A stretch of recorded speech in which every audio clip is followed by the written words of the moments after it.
Hello, everyone.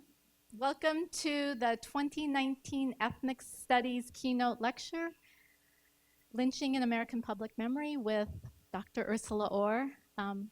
We thank you all for being here, and after the lecture, we do have some extra books that we would like to provide for free to high school students or high school teachers. If you'd like to come up to the table afterwards, and Dr. Orr can sign those for you. And now I'd like to turn things over to Dr. Keon McGuire, who's going to introduce Dr. Orr. Sure. I'm going to try to hold it. I may have to actually hold it. What are we, afternoon, evening? Evening. All right, good evening. How y'all doing? Good, I'm good. Appreciate that. All right, my name is Keon McGuire. I'm an assistant professor in the higher and post-secondary education program. That's better. I'm an affiliate faculty member with the School of Social Transformation, and I have the who's that? Well, my people, oh, okay. And I have the pleasure to introduce both a colleague and a friend, Dr. Orr, this evening. And I'm very excited about her talk. So we're gonna make our way through. This is Malcolm, by the way. You wanna say hello? No, all right. So founded in 2010 by Dr. Wendy Ching as the founding chair and other scholars, some of them who are here. I think I just saw Dr. Swadner, somewhere in the back, who was also a founding member of Ethnic Studies Working Group. The Ethnic Studies Week at ASU event series invites the ASU community to examine and discuss issues of race, privilege, and difference in contemporary society through workshops, discussions, and lectures. The series is organized by the ASU Ethnic Studies Working Group. So if anyone here is a part of the ASU Ethnic Studies Working Group, if you can just raise your hand so that you could be acknowledged.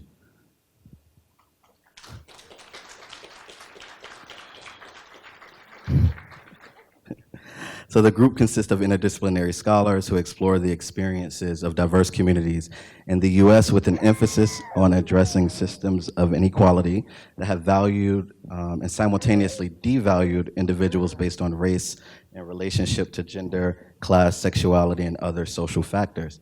We're pleased to have both colleague and I refer to Dr. Orr not simply as friend, but as family as our keynote speaker this evening.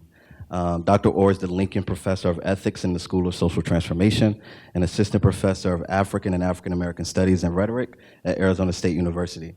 Her work examines the suasive strategies in aggrieved communities as they operate within a post-emancipation historical context. Her book, Lynching, Violence, Rhetoric American Identity, explores lynching as a racialized practice of civic engagement that has, from the 1880s onward, communicated the meanings and boundaries of citizenship in the U.S. Professor Orr is a 2013 Institute for Humanities Research Fellow here at ASU and a 2011 Penn State Alumni Association Dissertation Award recipient.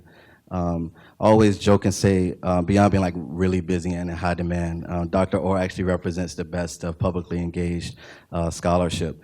As she recently returned from Washington, D.C., where she participated in a National Press Club convened conversation around difficult memories. So oftentimes when we do these introductions, we only know folks intellectually and best as colleagues. But one of the reasons that I was very excited actually to have this opportunity is because, as Dr. Orr says, we may not always hang out, but when we do, it's like family reconvening. And one thing that has always impressed me is both Dr. Orr's public dedication and engagement to doing what's right in her scholarship, but more importantly, behind the scenes, the way that she stands up for others, the invaluable and countless mentoring work that she does for undergraduate and graduate students, the peer mentoring that she does for those of us who are her colleagues. And I think that, for me at least, she's always encouraged me to be brave and demand the dignity that we deserve, largely as marginalized people, but specifically as Black people in America. So I just want to say thank you for that, and thank you for the honor to bring you to the stage. So without further ado, I turn over to Dr. Orr.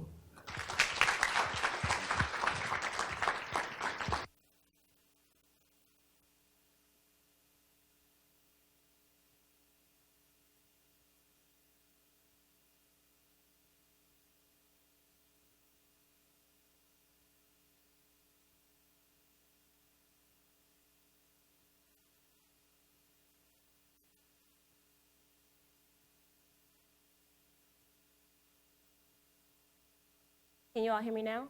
Yay! So just a quick caveat. I am having incredibly bad sinus problems, and I'm trying not to mumble, but as a result of the sinus problems, I keep having these facial spasms. So I'm hoping that you can hear me. I'm doing my best to articulate so that you can hear me, that I'm not mumbling. But if I start to mumble, or if I pause for a moment and just hold my face, just please bear with me. Thank you. I'd like to start first by giving thanks to Doctors Kathy Nakagawa and Keon McGuire for their tireless commitment to champion the mission of ASU's Ethnic Studies Working Group, and particularly Doctors H.Q. Kwan and Marissa Duarte. I don't know if I saw HQ and Marissa here. HQ and Marissa were kind enough to lead 2 reading groups of Lynching with graduate and undergraduate students that were quite generative and engaging, and I just wanted to give them special thanks for that. It's not easy work, it's not an easy text, so I very much appreciate those who are willing to walk alongside me, cry alongside me, be angry and frustrated alongside me, and want to do something about all those emotions. ASU is indebted to the energy and rigor that you all have put into things that help us do the difficult work of listening and engaging each other critically. I'm excited to be here, and I look forward to the dialogue that follows. I'd like to begin with acknowledgement of the day. Today, Wednesday, November 20th, 2019, is Transgender Day of Remembrance.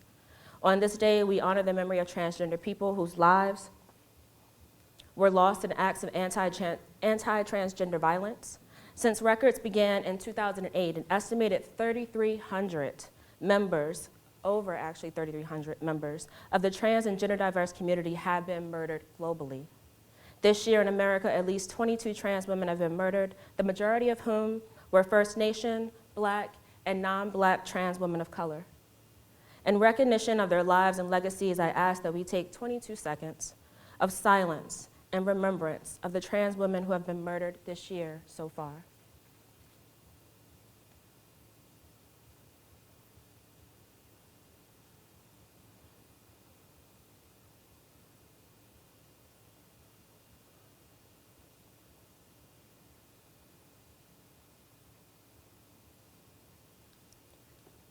Thank you. So this book, it's a heavy book. And in order to stay on task, I'm just going to read, because it's typically hard for me to extemporaneously talk about the project within the first half of discussion about the project. This book, Lynching, Violence, Rhetoric, and American Identity, was a bittersweet burden and by far one of the most airy lifelines I've had to date. I never thought that studying the linkages among lynching, citizenship, and police brutality would be a lifeline, or generative in any way, personally, because the work I was doing, the threads I was following and stitching together, were for the purposes of making simple and plain to the public what had been purposely misremembered and forgotten. But I was wrong. Despite the devastation and torment of this work, it was the work that saved me. I begin with the story. As I make my way through the story, I want you all to contemplate 2 questions. First, what is continuity? And take a moment, jot it down, pull out your cell phone, write a little note to yourself. But what is continuity?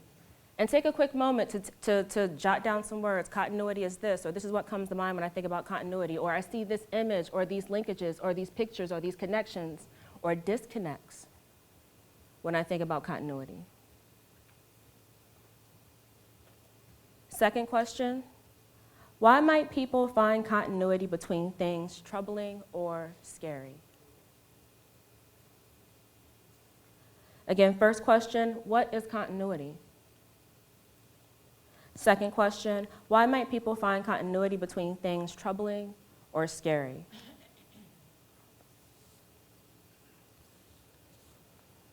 A Rhetoric of Civic Belonging, which was the original title of this book, had been at press for 4 months by the time May 20th, 2014 rolled around. On May 20th, 2014, I taught my assigned 3-hour course on rhetoric and headed home, but I didn't make it home. Instead, I was assaulted and unlawfully arrested by ASU police and Maricopa County police officers here at ASU's campus.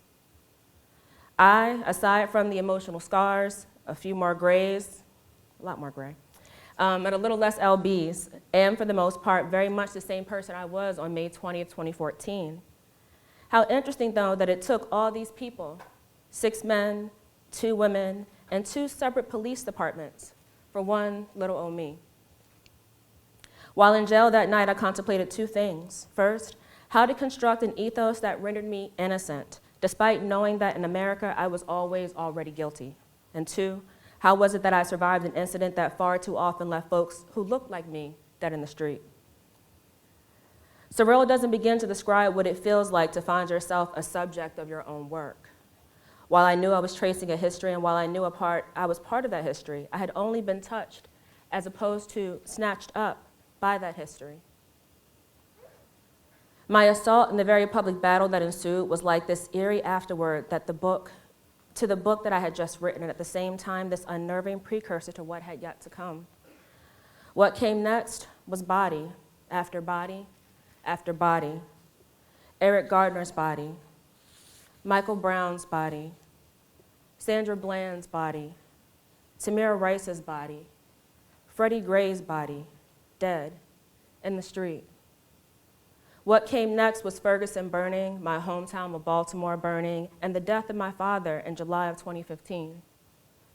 His struggle to breathe, I can't breathe, which is what he kept telling my mother time and time again, which is what he kept telling me, dovetails with the state of American progress and the myth of post-raciality in ways that I am just beginning to unpack. In Lynching, Violence, Rhetoric, and American Identity, I center lynching as a material and rhetorical performance that illustrates the mutually constitutive relationship between democracy and anti-Black violence.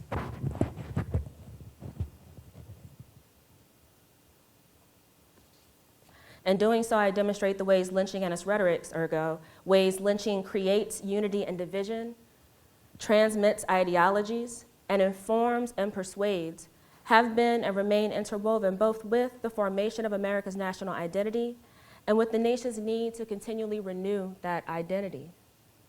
Of particular interest to me is the connection between the rhetorics and material practices of lynching in the past and the forms these rhetorics and practices assume in the present. Lynching, Rhetoric, Violence, and American Identity traces these connections to examine how the debasement and eradication of Black life prevail today as vehicles of democratic citizenship. In this book, I argue 3 things. 1, that lynching is a rhetorically constitutive performance of American identity. 2, that lynching is a constitutive and instructional act that inculcates citizens across the color line to participate to the practice of democracy. And 3, that lynching is a rhetoric of civic belonging and that it offers a blueprint for living and negotiating civic life. What I offer in today's talk is a brief history of lynching's rhetorical power, with specific attention to how it operated as a constitutive practice of white citizenship throughout America's antebellum and postbellum periods. Lynching was a call to communion, a performance of political affiliation akin to citizenship and the way that it delineated those who belonged, i.e., those protected by the rights and privileges afforded members of the polity, from those who did not.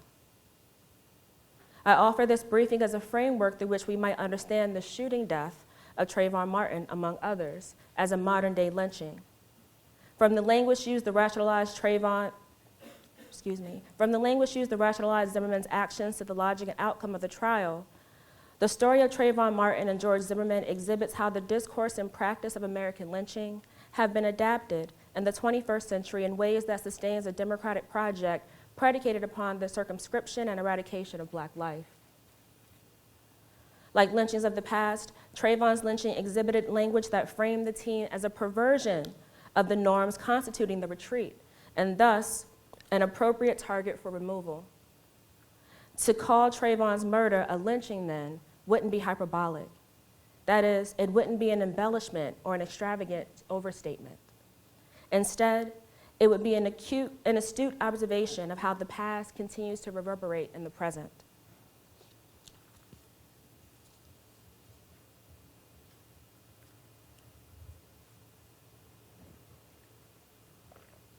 Lynching has been a rhetorically constitutive performance of American civic identity since the 18th century, when its debut as a punitive response to British Tories during the American Revolution set the stage for its later development as a violent rhetoric of American citizenship. During the 18th century, lynching was deployed by Virginia magistrate Charles Lynch as a means of safeguarding the nation against British allies. America's war for independence created exigencies for which Lynch, a commissioned colonel, had to respond, the most pressing of which were the stealing and selling of local horses to the British forces in plots of insurgency against prominent Virginia patriots.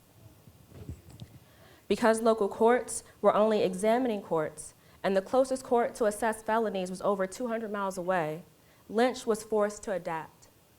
With the aid of his posse, Lynch established a local court system in which he, as presiding justice, and his posse, as fellow magistrates of the peace, meted out justice. Although Lynch's court was not an official regulatory entity, it nonetheless retained features common in demonstrations of state power. Judgment of the accused appealed to communal notions of morality and justice.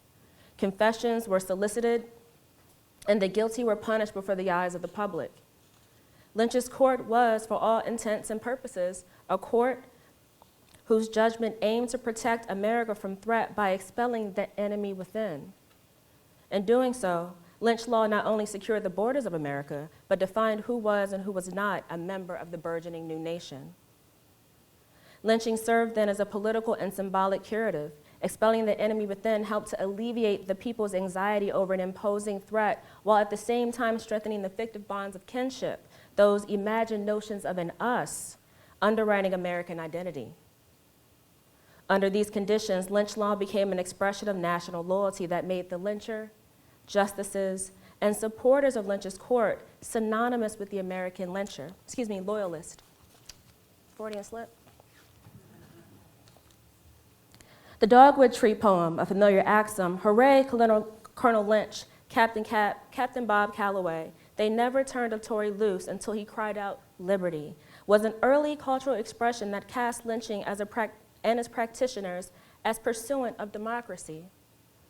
As a punitive mechanism of justice sanctioned by the people, lynch law became indelibly linked to expressions of American identity.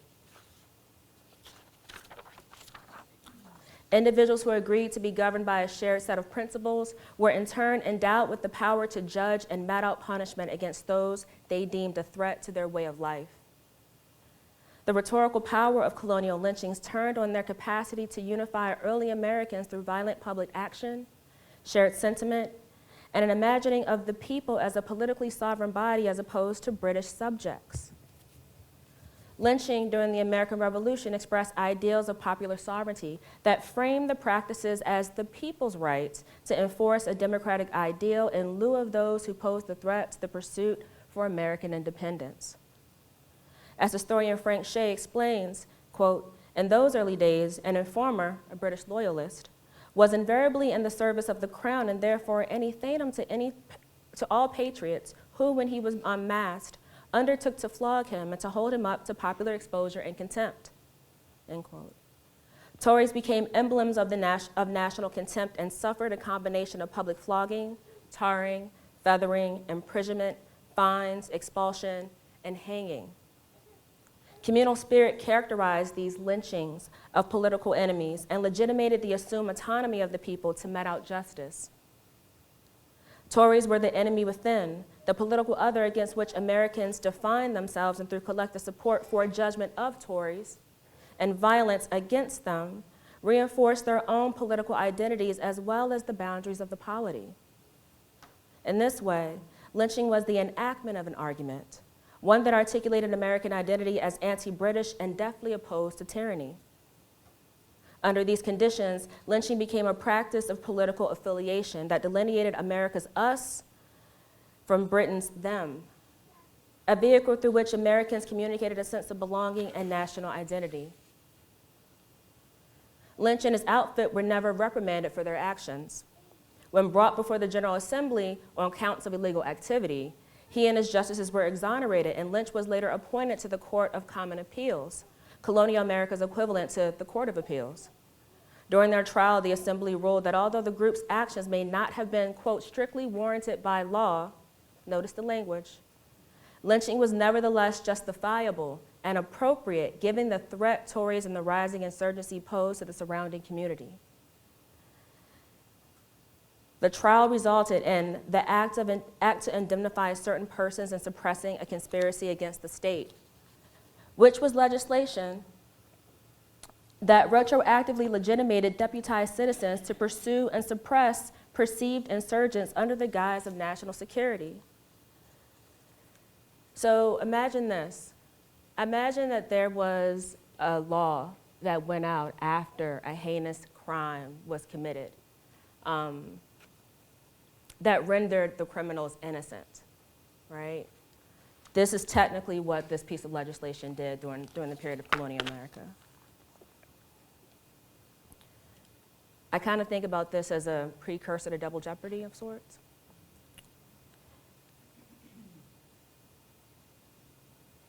This act, which defined lynching as legal, vulnerable action, reflective of one's deep commitment to the nation and investment in protecting its ideals, was also a precursor to the Fugitive Slave Act, which deputized white citizens to enforce slavery. What Lynchs Court did, concluded the Assembly, was protect the welfare of the state and by extension, the nation. Salud. Such patriotism, such national service was to be lauded, not questioned, and certainly not penalized. This precedent left an indelible impression on the practice of American civics. Lynch's exoneration and later promotion legitimated lynching as an integral part of American civic life. The Assembly's ruling produced three notable outcomes. First, it placed lynching within the purview of the law by framing it as a wartime measure aimed at stamping out insurgents and conspirators. This meant that lynching was not unsentient violence performed beyond the authority of the law and therefore extra-legal activity. That's not what it was. Rather, the legislature's decision to pardon Lynch's Court situated lynch law within the province, of America's budding judicial system. Second, exonerating Lynch and his assistants, cast lynching as legally protected action. As the Assembly ruled, lynching was a just and therefore legitimate way of preserving American life. This precedent is particularly noteworthy given the rarity with which lynchers of the 19th century were indicted and convicted, and the logic used to legitimate their acts as vulnerable performances of citizenship. Whether an act of popular justice or not, the court ruled that lynching was praiseworthy, legally sanctioned action that reflected the, quote, best and, quote, leading qualities of American identity. By framing lynching as both patriotic service and service performed on behalf of and for the good of the people, the legislature birthed a legitimating discourse that would later be appropriated by pro-lynching communities of the late 19th century, 20th, and 21st centuries. Third, the Assembly's ruling rendered lynching exemplary sentencing etiquette that situated it as necessary and acceptable action taken by those guided by a resounding sense of civic responsibility and national identity. This logic reasoned that those who lynched did so out of service to the nation and for the good of the American people. Such logic cast Lynch and his posse as leading citizens of America's burgeoning national community and rendered the patriot synonymous with the lyncher and the lyncher synonymous with the ultimate faithful citizen. Lynch's later appointment to the Court of Uncommon Pleas solidified the synonymous relationship between lyncher and the leading or exemplary citizen. Lynch's acquittal, praise, and subsequent promotion to the highest court within the colonial judicial system rendered lynching a species of American jurisprudence. Lynching, then, while a performance of exceptional citizenship, does not constitute a state of exception in that it embodies an instance in which the law is momentarily suspended, but rather represents an instance in which the logic and spirit of American democracy are enacted. As such, lynching shares a relationship of interiority with American law, the formation of the nation, and the constitution of the people. Prior to Reconstruction, an anxious and fretful slave society used lynching as a way of enforcing adherence to a racialized democratic ideal. Accounts of lynching during slavery are sparse, but have been noted during instances in which slaves transgressed boundaries between property and personhood. Insurrectionist acts such as murdering masters, raping mistresses, and planning rebellions warranted lynching because they threatened the generational perpetuation of white supremacy, while at the same time redefining the subhuman slave as the fully human master. Lynchings that occurred in this context were violent performances of reclamation that reaffirmed white supremacy through the disavowal of black humanity. Lynchings after Reconstruction continued this trend and the way they delineated America's white us from its black them. Democratic citizenship during the antebellum period conceived of the people as a whites-only collective, and citizenship as the right to enforce white dominance. These changes, which included transforming the black slave into the black citizen, triggered more intense cultural differentiation of blackness and whiteness as whites strove to fortify the color line and consolidate white identity in order to protect white supremacy. Harsh codes like the Black Codes of 1865 and 1866, which restricted a variety of civil liberties for blacks following emancipation, were the first line of defense against black citizenship. Lynching, I contend, was the second. From the latter half of the antebellum period to our contemporary time, lynching as both a material practice and rhetorical performance has exhibited an ideological belief regarding black inferiority, white superiority, and the need to keep blacks in their racially prescribed place. This need, I argue, is a condition of the color line logic underwriting legislation that codified anti-black sentiment and anti-black violence as etiquettes of American citizenship identity. Here, I echo Ida B. Wells's formulation of lynching as an agreement among whites to maintain a white racial order, as it lays the foundation for my interpretation of lynching as a performance of American identity.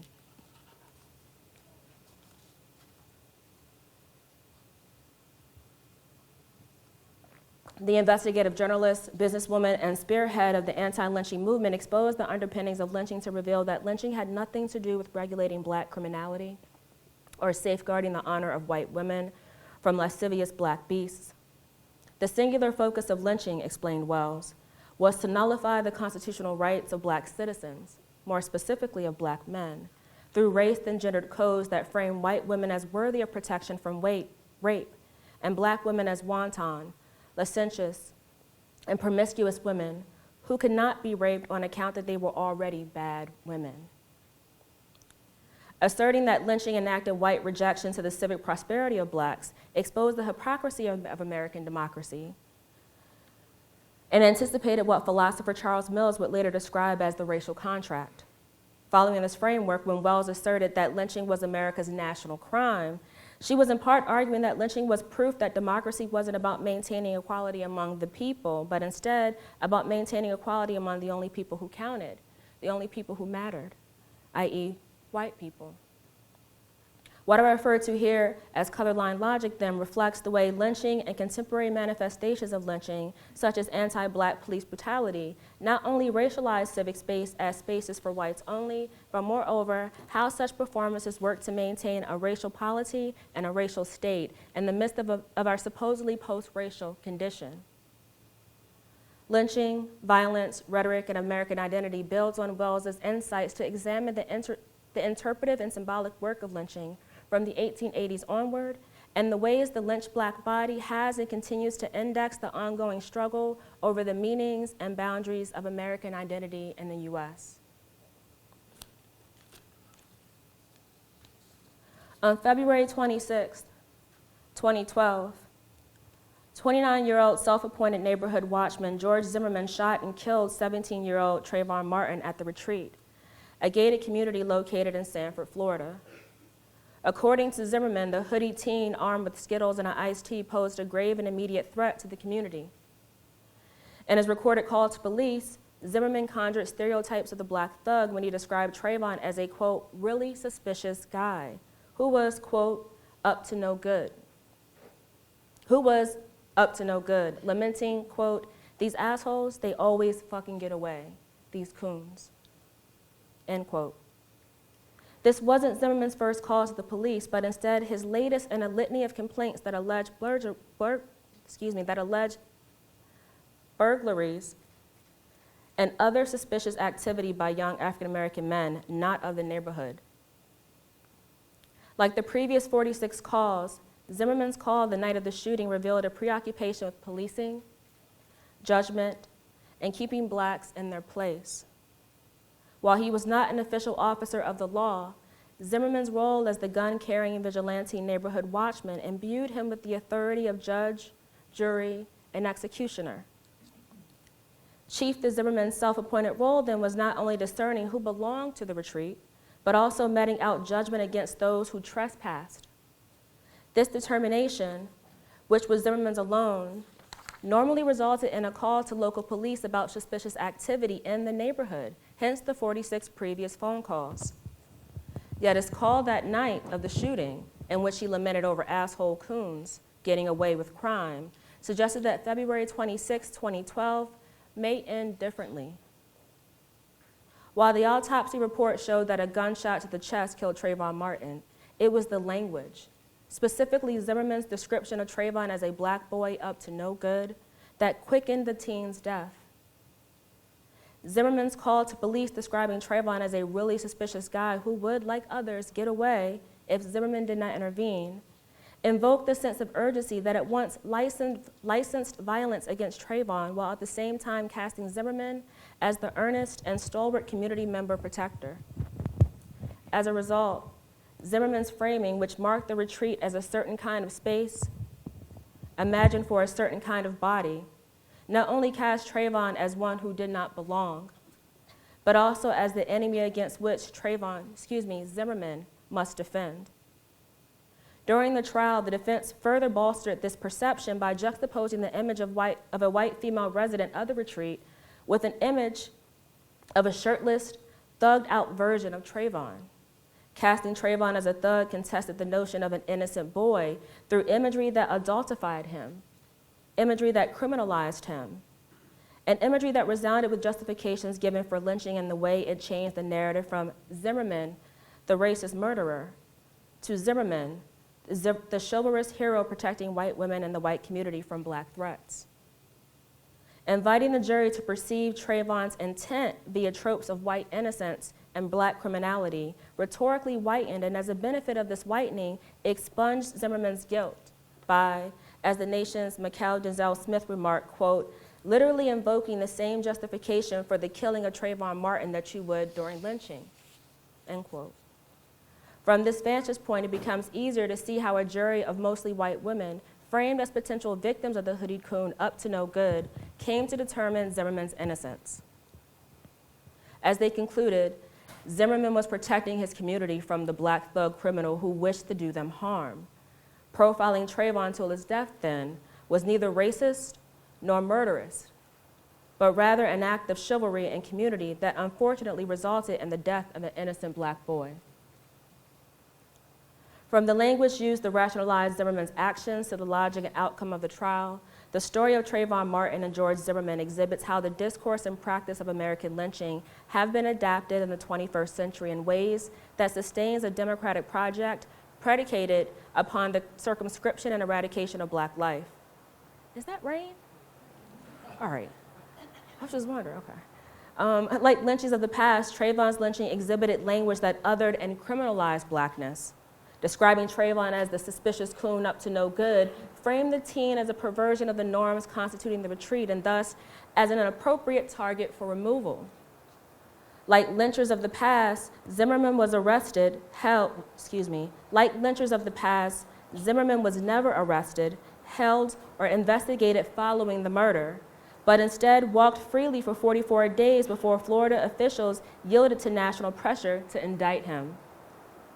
Failure to enact standard investigative procedures in the death of Trayvon Martin and the lack of procedure which led officers to display Trayvon's uncovered body for hours were chief features of a murder that pointed back to the early 19th century when black bodies were publicly displayed as symbols of white dominance. Like lynchings of the past, Trayvon's lynching rendered the hunting, trapping, and murdering of blacks in the 21st century not simply reasonable, but also legally just. Pro-lynching discourse commonly used tropes of the hunt to normalize lynching as a practice of subsistence and survival.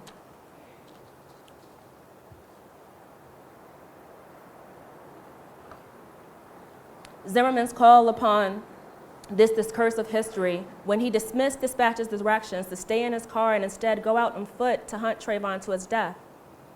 As Zimmerman demonstrated, he was more interested in stalking, trapping, and subduing Trayvon than actually heeding the law. Similar still to lynches of the past was how the predominantly white and female jury disregarded these facts and selected instead to read Zimmerman's pursuit of Trayvon as an act of self-defense, as opposed to one of reckless and/or malicious intent. The final verdict, which found Zimmerman innocent, affirmed that citizens driven by racial paranoia and anti-Black sentiment had a greater right to life than those who they imagined to be dangerous. In this way, the jury's verdict, like verdicts of the past, enacted the same depraved indifference to Black life that motivated Zimmerman to pursue Trayvon Martin to his death in the first place. Trayvon Martin not only died once then, but twice. Once by Zimmerman's hand, and again at the hands of the jury. Lastly, like lynchings of the past, Trayvon's lynching turned on the logic of Black criminality and white vulnerability that allowed Zimmerman to perform whiteness through his removal of the hoodie coon that did not belong. This last point is key. Although not white, Zimmerman's decision to pursue Trayvon to his death combined a historically white way of seeing and reading Blacks as always already criminal with the historically white right to kill Blacks with impunity. As George Yancey reminds, the right to look, let alone look, judge, and act, has since the instantiation of the nation been the sole privilege of Americans with white racial standing. Enacting this historical right, then, was a performance of whiteness that linked Zimmerman to a larger tradition of lynching, white supremacy, Black death, and national identity. Although not white, Zimmerman's language and symbolic labor as judge, jury, and executioner invoked a tradition of anti-Black violence and racial solidarity that coded him as white. This logic was further reinforced in the selection of an all-women, predominantly white jury and a case for the defense that equated Blackness to threat, white femininity to innocence, and white masculinity to chivalry, through tactics that included showing the jury images of white women meant to represent female victims of the retreat. Such tactics sought to encourage the predominantly white and female jury to read Zimmerman as the gallant savior of white women, while simultaneously inviting them to rhetorically identify with the myth of feminine virtue and white vulnerability. Encouraging jurors to imagine themselves as the very white victims portrayed by the defense was not only an appeal to sanction the racially motivated murder of a 17-year-old Black boy, but also an appeal to community, one in which jurors imagined Zimmerman as the ultimate model citizen. There is only one tradition that describes the conscious choice to profile a Black boy to death as chivalrous. Only one tradition that posits the conscious eradication of Black life as an unfortunate, but nonetheless ugly consequence of supposed Black delinquency. And only one tradition that uses racial terror as a means of policing the boundaries between America's white us and its Black them. That tradition, what Ida B. Wells referred to as America's national crime, is lynching. It was Zimmerman's enactment of this tradition that permitted the defense to construct the retreat as a rhetorical stand-in for the nation, and Zimmerman as the valiant protector of vulnerable white Americans. As Fanon reminds, quote, "Violence is man's way of recreating himself." Who then did Zimmerman become through the murder of Trayvon Martin? Like lynchers in the past, Zimmerman's removal of the hoodied coon enacted an argument against the inclusion of what Zimmerman imagined Trayvon to be, but rather who he was. Trayvon the Black boy, Trayvon the son of Black parents, Trayvon the Black boy with a little Black brother, Trayvon the boy whose life still matters. Excising Trayvon from the retreat designated Zimmerman as one who belonged and Trayvon as one who did not. Trayvon Martin's shooting death, then, is a lynching because it not only invoked the same rhetoric and rationale as lynchings, but also the same outcome: the legally sanctioned eradication of Black life and the perpetuation of white supremacy. Thank you.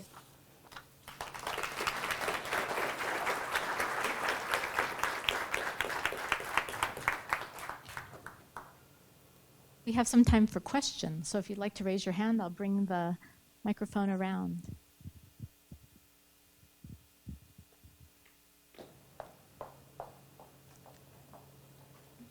Hi, my name's Nico, and Nico. I'm gonna be honest, I'm only halfway through the book. I haven't had a lot of time to read I'm it, glad you even tried to pick it up. but I did notice at the very beginning, in kind of like the initial first part of the book, you mentioned Sandra Bland about once, and then you focus more on shooting deaths and the historic aspects of lynching. And so I was kind of wondering why bring up more the deaths of shooting or stabbing, and not Sandra's death, which was, I think, the closest closest analog to a historic lynching, considering how she was found hung in her cell.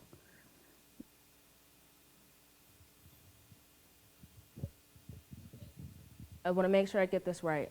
The question is, do I or do I, I'm being reductive to a certain extent, do I or do I not read Sandra Bland's death, her murder by cop, / suicide by cop as?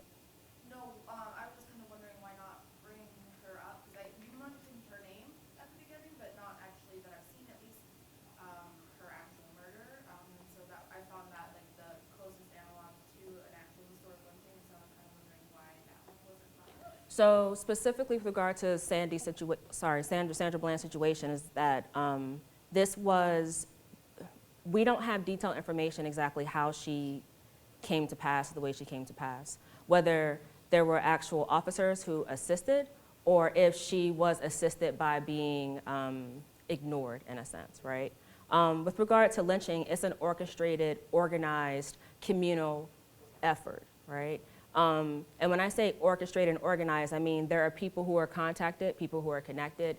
There's a time that's set. Sometimes there is a circular or a published notification that's sent in the newspaper to let everyone in the community and beyond the community know that a lynching will take place at this time on this date for these reasons. That was not the case with Sandra Bland. So part of this has to do with how I'm defining lynching. The other part has to do with, in all transparency, this book was finished in 2014, and I submitted it to the press in February 2014. And then in May of 2014 is when I got assaulted. During that time, I watched all these people die. And during that time, Sandra Bland was one of those individuals who died. I didn't have the bandwidth.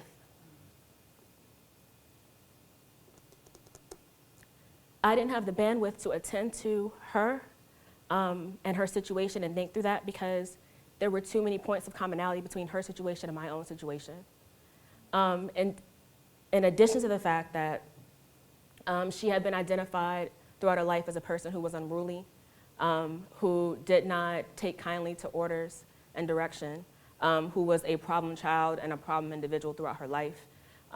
These are tropes that have followed me throughout my life as well. In the same instance, these are tropes that were, used against me to violate me on this campus. And so there's so many points of commonality that the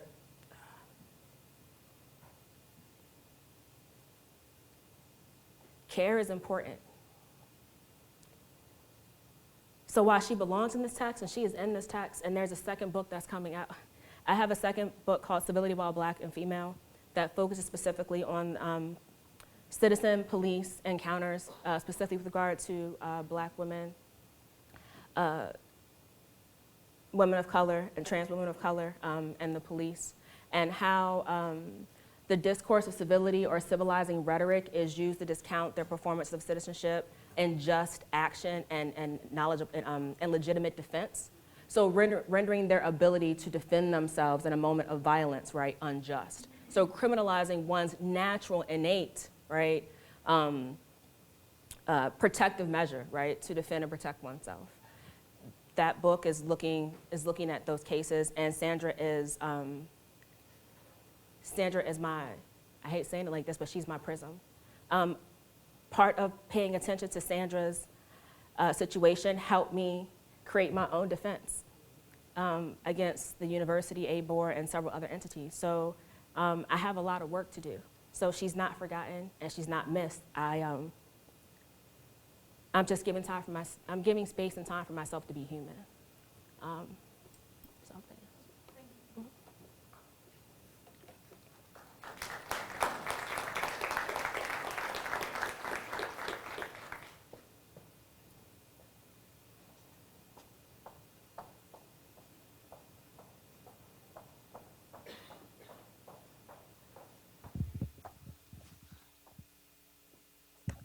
Hi, Ursula. Hi, Angela. Angela here. Well, since I have read the book entirely, you know how much I love it and ordered it here. You can get it at the library. It should be here. Something you were saying tonight, you were talking about Trayvon and how he died twice. And then I got to thinking about how many times has Emmett Till died, say. And then I got to thinking kind of further beyond that and was wondering, just wanting to get some feedback from you, that there's this, there's a lynching, a killing, not only of these young men, but the whole potential progeny that could follow. So for me, it even runs deeper because it's kind of the killing of a future, killing of that will never come to life. And I just wanted to get your thoughts about that. Has that occurred about how it kind of runs even further into a future that cannot be? So your point about this notion of temporality, I mean, I'm hearing an aspect of racialized temporality here. I mean, the notion being, and this is not what I'm saying you're saying, but the literature and the scholarship talks about the distinction between how different individuals have different orientations of time as a result of their understanding of their placement within history and social constructs. So with regard to the notion of race, for instance, right, we're in a post-racial moment. Some people identify this moment that we're in right now, the moment after Obama, as the post-post, because Obama was the, forgive my face is acting up. Obama, see, this is probably why I need to stop talking. So he doesn't hear what I want to say. Obama was the representation of an America beyond race, right? He was supposed to be the symbolic embodiment of an America beyond race. Now that we have gotten beyond that, right, we are over race. Keep in mind that we've cemented this notion of being over race by putting MLK on the National Mall, right? So the place where we champion all of our kings, right? We don't have kings, we have presidents, but they're still kings. All the place where we champion these individuals, we now have a historical black figure, right? Another father figure, right, of the nation, the only black father figure of the nation that's been permitted to sit on the National Mall, identified as one of the founding fathers of the nation, right? So we've cemented this argument about us being beyond race as a way of allowing a certain demographic of Americans to seem as if they are progressive, as if they are futural, right? And so the only people who really have a problem with race are those who are stuck on the issue and the question of race. So anybody who is black or non-black person of color who brings up racial injustices or any of the connect between race, all the other kind of inequities in their intersecting relationships, these individuals are people who are stuck in the past because they can't get over race because it's not about race anymore, right? We don't see race. And so when you made the statement about the killing of a future, I find it interesting because the notion that this participates in it as well. The notion of the notion that this practice is the killing of a future presumes that there's a future to take away, right? And the way that blackness is policed and is understood and interpreted in America is that it's always already, in a sense, disposable. And so because it's disposable, it has no future. It never had a future, right? Its only future was in its disposability. So when you say, without a future, I feel like there's this double play of an absence of a future, a presence in a future, and this need to create something out of nothing, an object upon which individuals can. It's not, I don't want to oversimplify it by saying it's kind of a scapegoat practice, but it is a practice of scapegoating, very much so.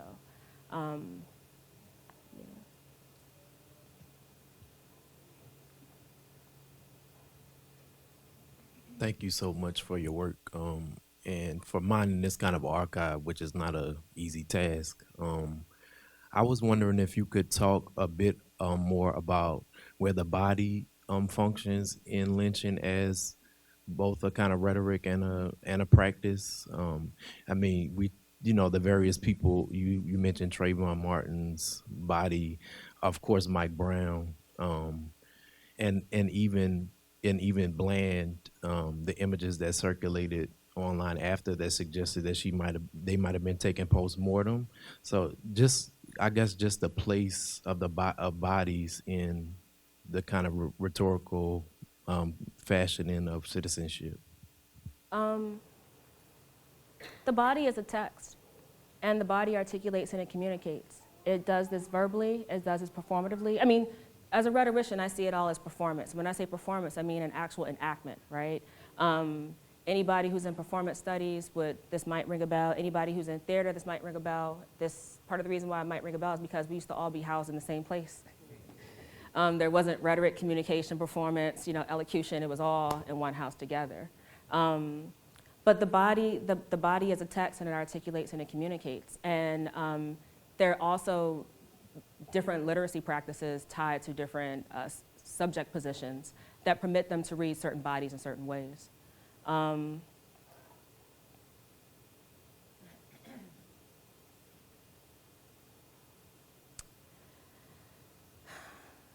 Part of me wants to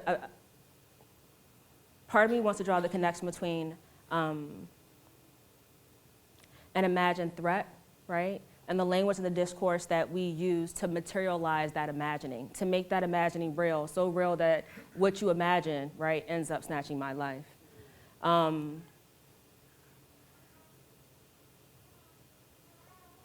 At this point, all I really have to say, JT, because I haven't thought, my work specifically isn't in embodied rhetorics.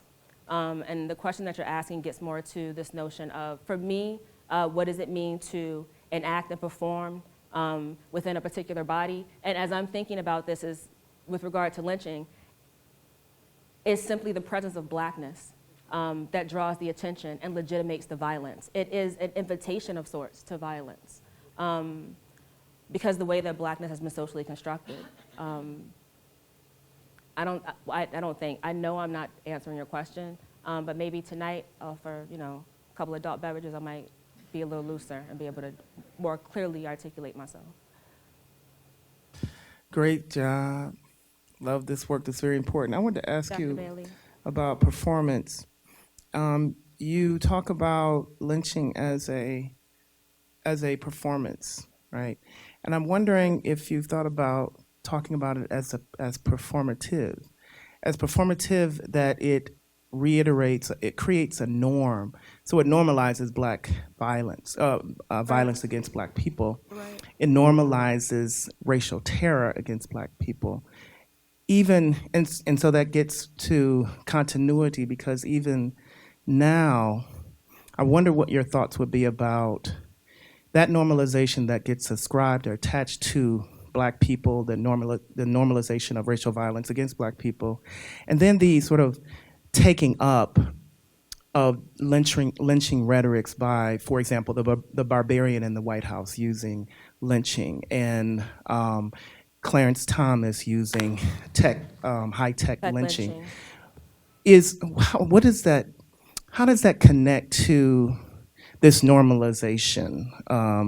And then people who are kind of outside of the object of performativity. I'm blanking on the term that I wanted, the referent. We're outside of the referent. What does that do to thinking about lynching as a performative? Marlon, can you reduce that for me one more time, please? Because you expanded and... So basically what I'm saying is, what do you think about the barbarian using lynching, the Clarence Thomas, I don't know what to call him, using high-tech lynching? And what does that do to thinking about lynching as a performative that normalizes violence against a black bodies. referent? Well, specifically with regard to Trump, and I mean, this also, In both cases, both men are using this phrase as a defense mechanism to absolve themselves of guilt and accountability and to insulate themselves from justice. With regard to Trump, it is an erasure of the history that constitutes lynching. And so it is a kind of, not kind of, but is a re-murdering of the over 700 individuals who have been lynched. In an effort to demonstrate a legitimate grievance that doesn't exist. The same exact thing happens with Clarence Thomas, but only, and this, I mean, some people talk about his performance, his use of high-tech lynching as a whitewashing of the term and of the history of lynching, which is also really interesting because he has an incredibly problematic background. So in a lot of ways, both literally and I guess, critically, literally and critically it applies. In both instances, they function, the term lynching functions as a defense to insulate bad behavior. And that's always been the case. So interestingly enough, even though they use it as a defense, it ends up connecting to the larger history of white supremacy and Black death, which doesn't get taken up. This wasn't a critique that I saw often of Clarence Thomas. And I will say, I saw some of this in some of the writings with regard to Trump. And I was actually called by a couple of folks, and I put a couple of pieces out trying to draw this connection between how the very erasure of a history is being used to insulate white supremacy in this case with regard to Trump. And not just with regard to Trump, but I will also say that also applies to Clarence Thomas as well. They're fighting for the same.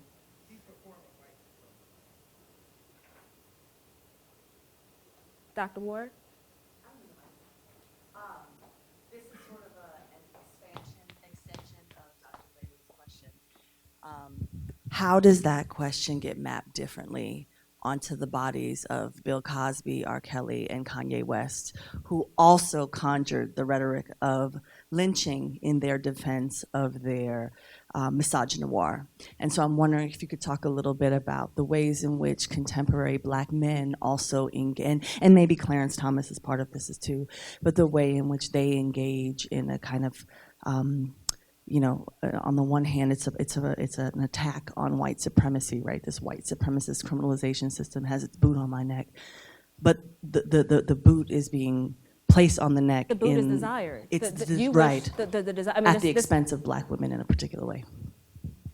So partly I want to say, one, I would like you to speak more because honestly, I have to be really transparent. Is anybody else in here a PhD student or thinking about going to grad school? Okay. In all transparency, this work is hard work, right? Putting together ideas, digging in an archive that makes you vomit on a regular basis, that makes you cry, that makes your stomach upset, that doesn't let you sleep is difficult work, right? I have made certain decisions that if I had a greater capacity, I would have expanded beyond. But I've made certain decisions to keep this narrow in particular ways for my sanity. So there are some particularities with questions that I cannot actually answer because I have not given myself the space to expel the psychic energy it would take to take those things up. Because this spiral is so connected. It's so connected. It's part of our everyday life. It's normalized to the extent that we don't recognize it as a problem. It's normalized to the extent that we don't call it lynching. We call it a police-involved shooting, right? We call it a justified homicide. We don't call it what it is. We don't call it murder, and we don't call it lynching. And the reason why we don't call it lynching is because we are stuck in the past if we drag a connection between the past and the present.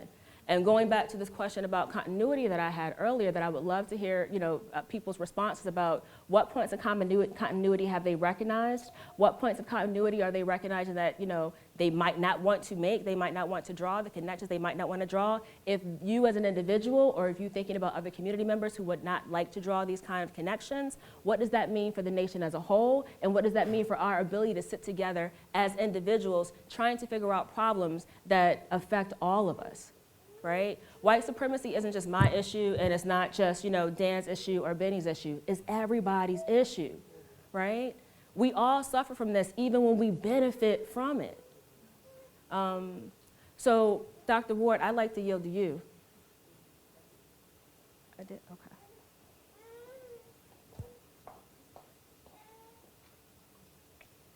First of all, I just want to say thank you for recognizing all of the trans and gender non-conforming persons who have been murdered over the years. And I wanted to ask what kind of connections could be drawn from your work here and the epidemic of violence affecting Black trans women and trans women of color. Historically, when I think about, the book was about racialized violence and citizenship. And when I think about racialized violence and citizenship, I think about it along lines of gender. For men, I think about lynching. For women, I think about rape. And so with regard to the issue of transgender women and murder,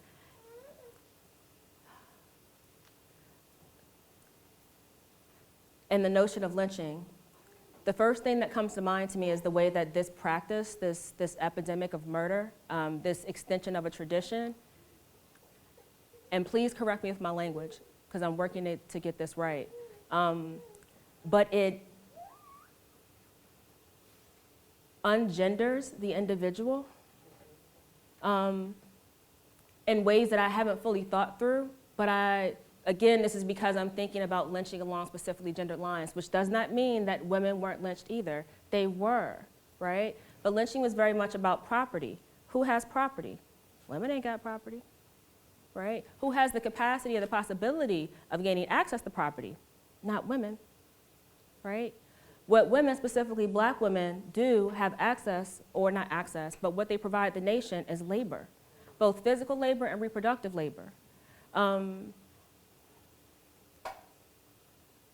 So beyond the, soon to be Dr. Zamora, with regard to your question, the only point that I'm at right now, because I have not given this thought in all honesty. I immediately think about how the violence that's enacted against these women ungenders them, right? And it kind of dead naming them in a different kind of way. Yeah.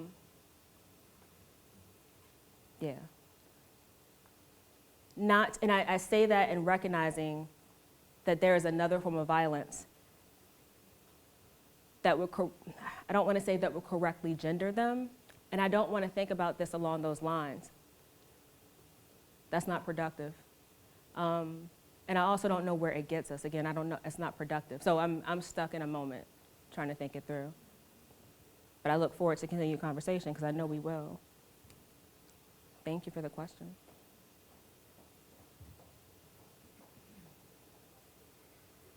Hi, former student Where you been here. at, Westbrook? God, this is so loud. Okay. You're awesome. Just want to say that.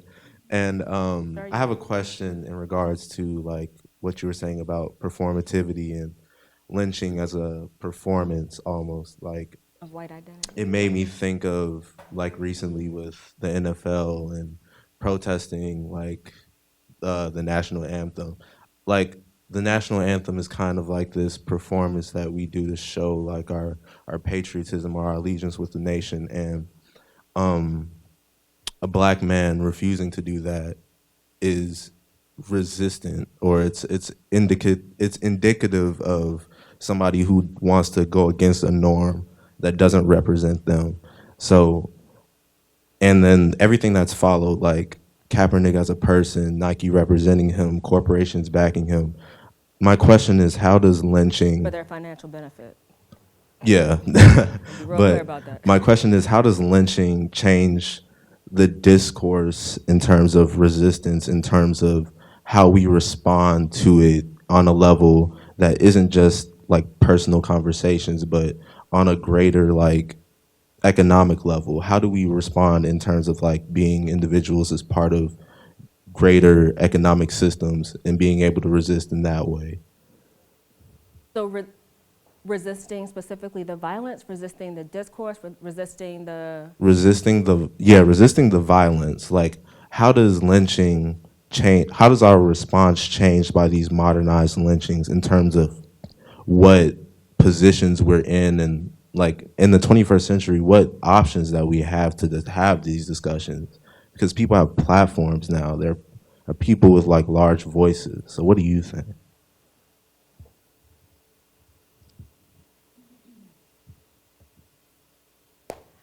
I wouldn't say I'm jaded. I would just say I'm realistic, and I would just say that I pay attention to the arc of history. With that said,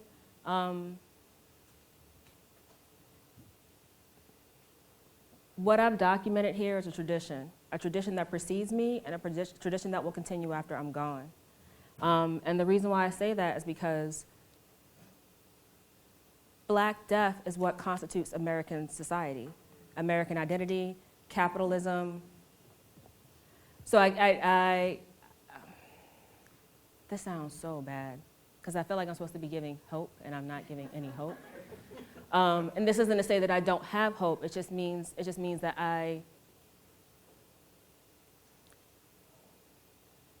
There's a reason this book is relevant this year. I don't put my hope in an unrealistic outcome, because it's taken us 400 years to get to where we are right now, which means the little bit that I'm looking for, that I'm asking for, I will continue to be positive about the outcome of that in the future. But the belief that I will ever see it in my lifetime, or the lifetime of any kids that I might have, I don't believe that. What I do believe is that the conversation will continue. What I do believe is that we'll see more of the same, which is in the 18th and 19th century, the same exact way you saw lynching, you saw the circulation of the images, you saw the discourse, you see the recirculation. Like what we currently have, we could say might be the fourth iteration of the circulation of lynching photographs. Historically, you had the photograph, right, that circulated outside the white community into Black communities as forms of terror, right? Now you have television, you have video, you have cameras, you have other forms of media. I'm also thinking about music circulates this way, and the discourse, the way anti-Black discourse is present in certain genres of music that are normalized and identified as national, right, and as American and as patriotic. For me, I guess I'm more so interested in how the conversation stays the same, but we use slightly different language, and how our inability to draw these connections keep us in a cycle of misremembering and misunderstanding, and unable to recognize why some members of the polity have really visceral reactions to these incidences, and others are completely indifferent towards them, right?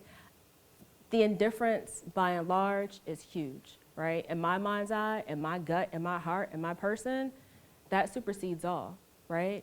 The activism that we have around this, in my mind's eye, is similar to the activism that we've seen throughout time. In order for there to be any real movement, any real motion, any kind of incremental change, our understandings of racialized violence have to be connected with our understanding of capital, have to be connected with our understanding of education. If we don't recognize those two links, then we're going to continue to produce a pedagogy that gives us the outcome that we have.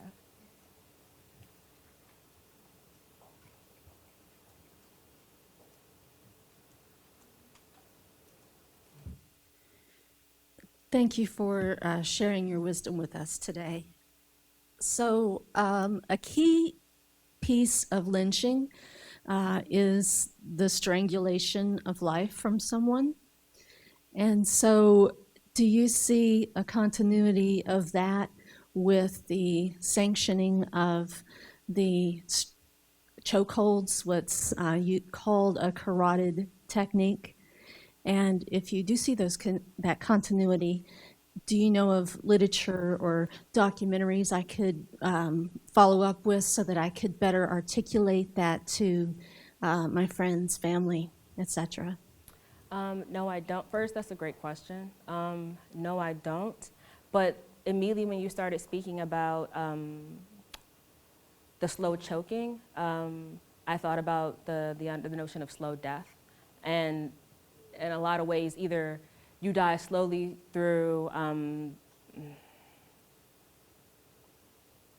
structures of injustice, right?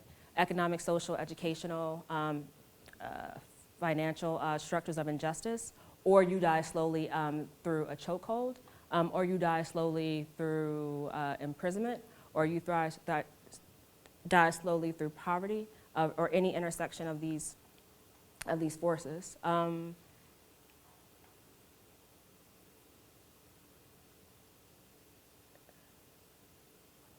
Your question had to do with the correlation between slow death and the chokehold. Not slow death and the chokehold, but the slow, what did you say?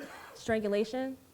Yes, like I think of Eric Garner saying, I can't believe I see like I used to know. Indeed, but I guess the one thing that I really want to, I want to disturb this a little bit, because it's not just simply about, while there's an understanding of slow death and there's a slow, painful process to this, we should also understand that lynching wasn't just about a rope or about suffocation.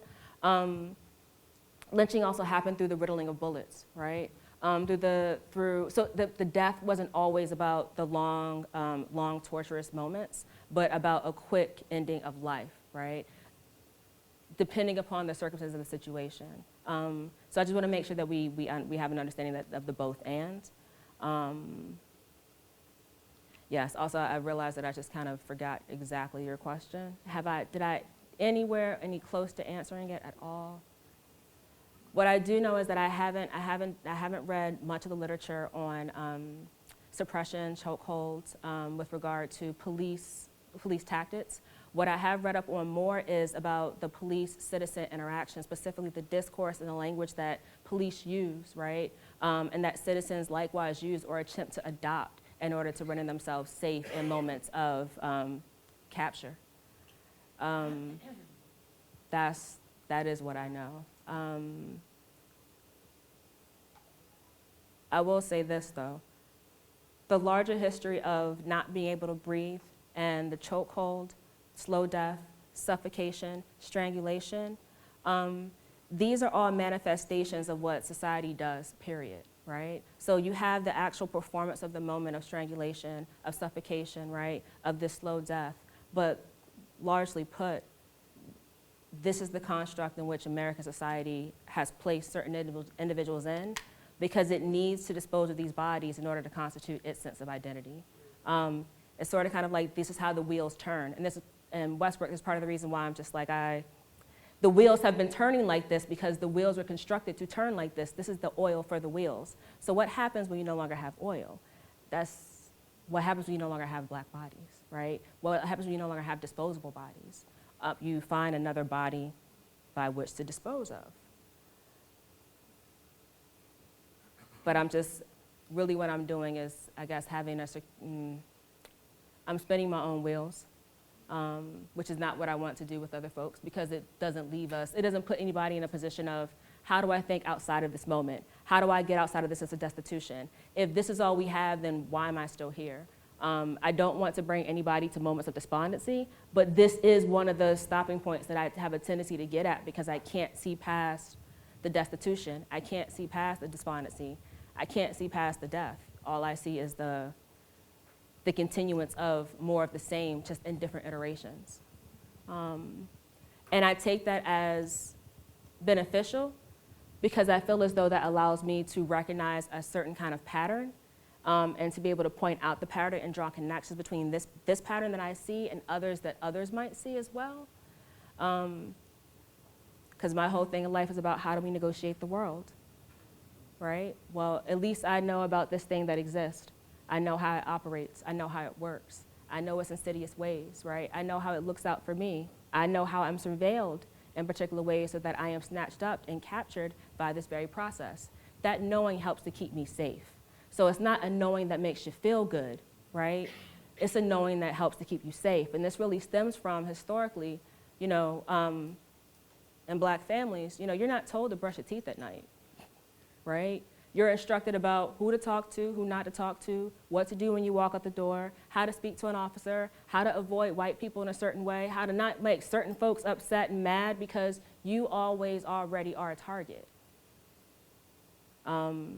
So really, for me, it's more so about educating myself and educating others, so that we have a better capability of ensuring our livelihoods, right?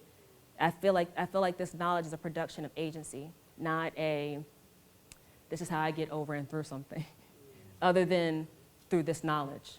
This knowledge has me negotiate America's ways, and those ways are kind of set up to snatch me up. I think we should end there and give you a huge round of applause. Please Thank you guys for your questions. Sorry for the dropping of the questions.